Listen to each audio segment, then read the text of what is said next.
वाहिगुरु जी का खालसा, वाहिगुरु जी की फतेह जी। साध संगत जी, इस संसार में मनुष्य सुख की खोज में भटकता रहता है। जब उसे सच्चे मार्ग का ज्ञान नहीं होता तो वह धाके, ताबीज, टोटके, तंत्र मंत्र और पाखंडियों के चक्कर में पड़ जाता है। वह सोचता है कि इन उपायों से उसका दुख दूर हो जाएगा, परंतु होता उल्टा है, दुख और बढ़ जाता है। क्योंकि गुरबानी कहती है, आपे बीज आपे ही खाहू। जो कर्म हम करते हैं वही फल बनकर हमारे पास लौटते हैं। अब पावन साखी का विस्तार पूर्वक श्रवण करते हैं। उस समय श्री गुरु गोबिंद सिंह जी महाराज का दरबार आनंदपुर साहिब में सजा हुआ था। दीवान लगा हुआ था, कीर्तन हो रहा था, संगत आनंद में बैठी थी। तभी एक सिख नम्रता से दरबार में आया। उसका चेहरा उतरा हुआ था, आंखों में आंसू थे। उसने माथा टेका और हाथ जोड़कर खड़ा हो गया। गुरु साहिब ने प्रेम से उसे बुलाया, आओ भाई, पास बैठो, संगत में ही कहो, यहां कोई पराया नहीं है। वह सिख भाई नत्था सिंह था। वह रोते हुए बोला, सतगुरु जी, मेरे घर एक जवान बेटी है।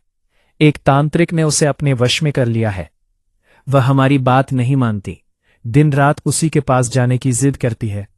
जब हम उसे विवाह की बात कहते हैं तो चिल्लाने लगती है। लोग बातें बनाते हैं। हमारी इज्जत मिट्टी में मिल गई है। महाराज, अब आपकी शरण ही सहारा है। साध संगत जी, यह सुनकर गुरु साहिब के करुणामय हृदय में दया उमड़ आई। गुरु साहिब तो दीनों के सहारे हैं।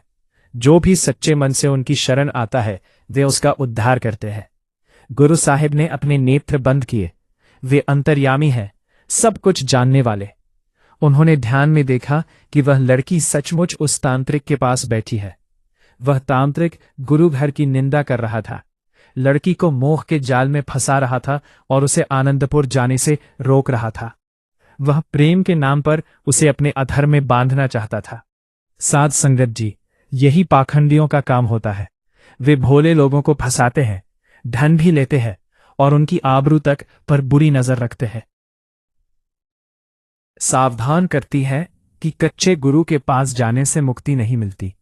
गुरु साहिब ने उसी क्षण कृपा की। उधर तांत्रिक के पेट में भयंकर पीड़ा उठी। वह तड़पने लगा, जमीन पर गिर पड़ा। यह देखकर लड़की घबरा गई। उसका मोह टूट गया और वह तुरंत अपने घर लौट आई। इधर गुरु साहिब ने नेत्र खोले और भाई नत्था सिंह से कहा, अब अपने घर जाओ। तुम्हारी बेटी घर आ चुकी है। पर अभी उसका मन शांत नहीं हुआ। जब वह उल्टी सीधी बातें करे तो उसके पास बैठकर जप्पू जी साहिब की पहली 5 पौड़ियां का पाठ करना और मूल मंत्र का जाप करना। वाणी में अपार शक्ति है। भाई नत्था सिंह घर पहुंचे। उन्होंने देखा कि बेटी सचमुच घर में बैठी है, पर अभी भी जिद कर रही है। उन्हें गुरु साहिब की आज्ञा याद आई। वे उसके पास बैठ गए और प्रेम से जप्पू जी साहिब का पाठ करने लगे।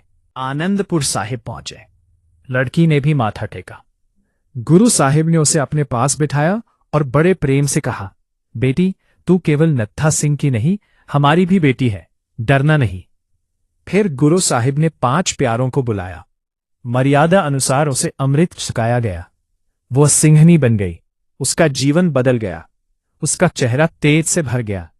जो लड़की पहले तांत्रिक के मोह में थी, वही अब नाम सिमरन करने लगी। उसने हाथ जोड़कर कहा, महाराज, अब मेरा विवाह किसी गुरसिख से कर दीजिए। गुरु साहिब ने स्वयं उसका विवाह एक रहितवान सिख के साथ करवाया। दोनों ने गुरु घर की सेवा का जीवन अपनाया। भाई नत्था सिंह की चिंता दूर हो गई। साध संगत जी, इस साखी से हमें कई शिक्षाएं मिलती है।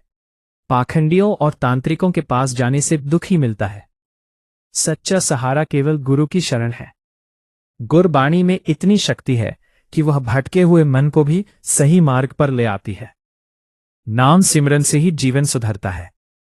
आज भी कलयुग में बहुत लोग जल्दी सुख पाने के लिए गलत रास्तों पर चले जाते हैं, पर सच्चा सुख केवल नाम में है।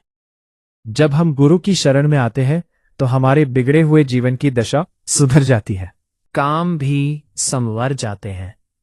इसलिए अरदास करें, हे सतगुरु, हमें ऐसी समझ बख्शो, कि हम कभी भी पाखंड के रास्ते पर न चले।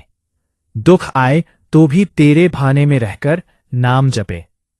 संगत जी, अनहद नाद चैनल को जरूर सब्सक्राइब करें और वीडियो को लाइक करें ताकि ये वीडियो और भी संगत तक पहुंच सके। मैं गुरु जी के चरणों में यही अरदास करता हूं कि वाहिगुरु जी आपकी सारी अरदासें पूरी करें। भूल चूक की क्षमा। वाहिगुरु जी का खालसा, वाहिगुरु जी की फतेह जी।